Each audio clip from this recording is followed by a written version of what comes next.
Well, one time I was coughing up blood, and the fitness board declared me unfit, and they said I had to go and get a medical exam.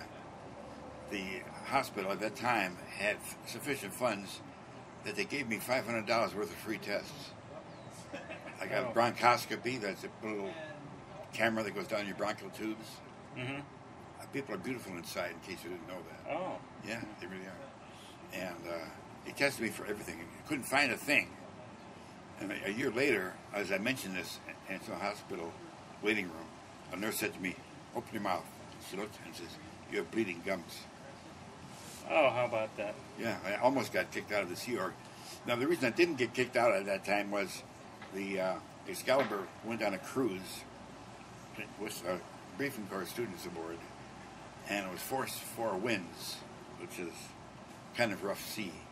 Everybody aboard except the captain and me got seasick. So I said, since I and the captain were the only 2 people who didn't get seasick, I'm fit for the Sea Org. Yeah, right. And they backed off, and they said, okay. They withdrew their expulsion order on me and allowed me to stay. So during your whole period of time in Scientology, what was the major point of a win that you had in Scientology?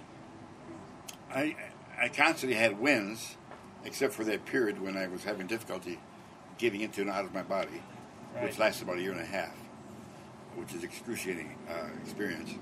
But aside from that, I was constantly having wins. One of the biggest ones I remember was receiving communications release, which is called Grade 0 counseling. And before the counseling, I was a compulsive talker.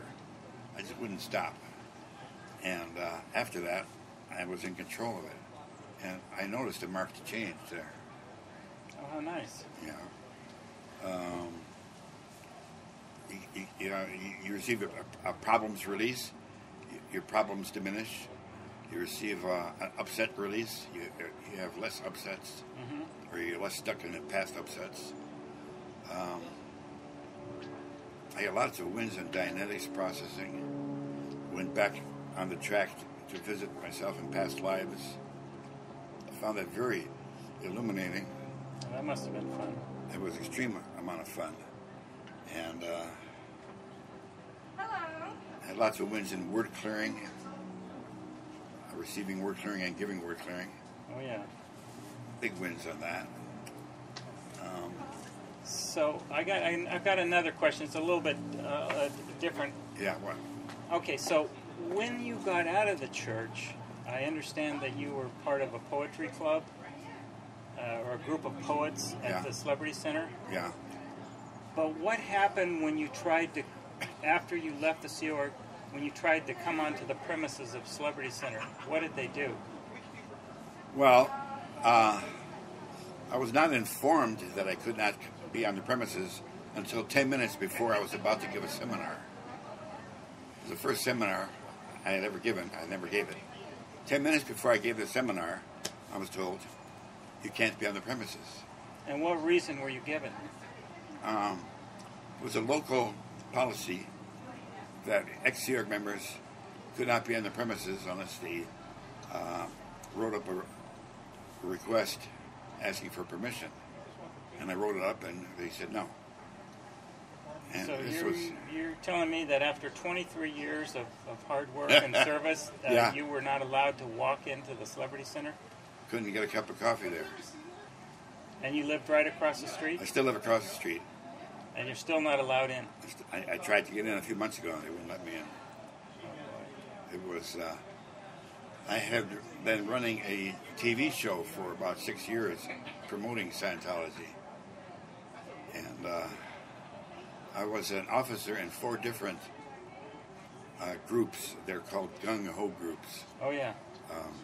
Groups of church members. One was a writers' club. One was... another was a poetry club. 4 of them. So you were very active.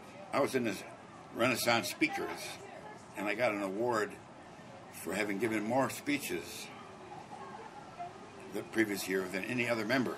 I'd only been a member for 4 months.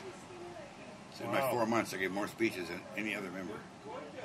So you were actively contributing to Scientology. Yeah, and I generally won a ribbon each week for the best speech given or the most improvement from the previous week. Right. I was a star, and I was also doing a lot of writing on my own, which was I considered my statistic, my post statistic was number of pages written, and my statistics were in power. It violated all kinds of policies of L. Ron Hubbard to treat me the way they did. Right. So, what made you turn to the free zone? I just, when I learned that you and Aida were in the free zone, I became open to the free zone. I've not officially left the Church of Scientology, but I put Jason Begay and Amy Scobie on my Facebook page by way of letting people know where my sympathies lie. Oh, I see. Joe Chizawawi wrote me and says, "Why is Jason Begay on your Facebook page?" And I said, "I haven't seen his SP declare." You probably won't. That was a good one. All right. And now what are you doing currently? Well, I'm writing a hilarious science fantasy novel. I'm on the 8th volume. It's a series of novels, and they're about 60,000 words each. I'm on the 8th volume. I'm having a good time of my life writing, and occasionally I try to send it to a publisher, but I'm so busy writing, I don't have much time to peddle it. Right. And do you still consider yourself a Scientologist? Oh yes, definitely. And I'm a Scientologist. Applying the principles of Scientology? I try to live by the principles of Scientology, yes. Oh, good. Yeah. Well, thank you so much, Dick, for your time, and it's good to see you. Always. Yes. I have one more question. Yeah. Okay. Okay. How do you see the future of Scientology? What do you think? Where we are all going to? I think the Church of Scientology is facing a breakdown. The statistics have been on a decline for the last 10 years or so. And the head of Scientology is a sociopath, David Miscavige. I've read books about that by Mark Headley and Amy Scobie and others. The church cannot keep going the way it's going. It's on a downhill slide. But Scientology as a movement, I think will flourish. And it'll be in the free zone, it'll flourish. That's what I have to say about that. Okay, thank you. Thank you so much. You bet. Thank you.